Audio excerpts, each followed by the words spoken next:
Hello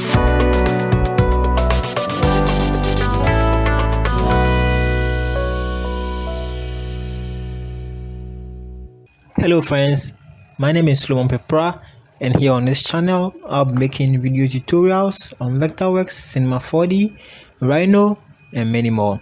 So if these are the kind of applications that you wish to learn, I recommend you subscribe to the channel and also pin the notification bell so that anytime I upload a new video, you'll be one of the first people to know. So this video begins a beginner series that I'm making for Vectorworks. In case you haven't heard of Vectorworks before, Vectorworks is a BIM application just like Revit or ArchiCAD. It can be used for making architectural modeling, and can be used for doing interior designs, can be used for doing so many other things. In this particular video, I'll be giving you an overview of the Vectorworks interface, trying to introduce you to some of the tool sets that are available, and then in subsequent videos we will go much deeper into them. So once Vectorworks is fully launched, you will see this interface here.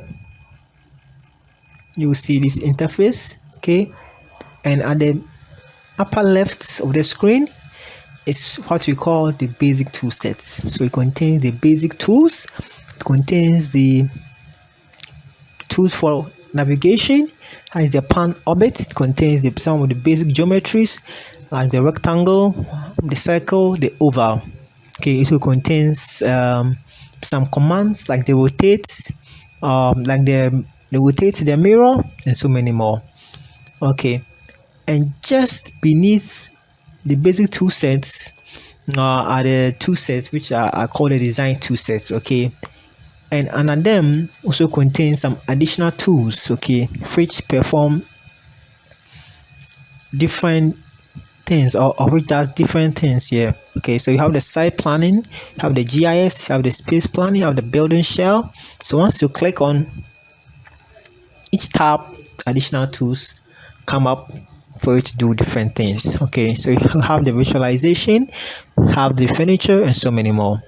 And just beneath these tool sets, just beneath the design tool sets, you have the attribute tool set, which is the fill and then the pen. Okay, so moving on to the right hand side, you have the object info, and also beneath it we have the navigation. So the object info contains the properties of all the objects, of any objects that you click on here in the interface. Okay, so let me use this for example. So in case I draw this rectangle here, immediately the rectangle is drawn, you see its properties on the object info. Okay, so beneath it is also the navigation, as I mentioned earlier, and here you have the design layers, you also have the sheet layers, you also have the saved views, you also have the classes, which I will explain in subsequent videos.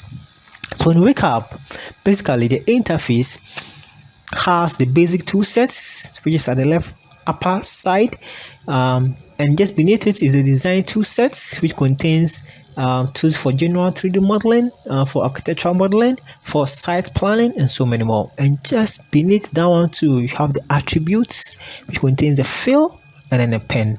And at the right hand side too, we have the object info tab. We have the object info, and beneath it we have the navigation. Okay, and at the very top too, we also have the basic menus here, the file, edit, view, modify, model, AEC. I'll be diving deeper into them once we start, or once we do some actual 3D modeling. But for now, this is where I end this video. Thank you, and see you in the next video.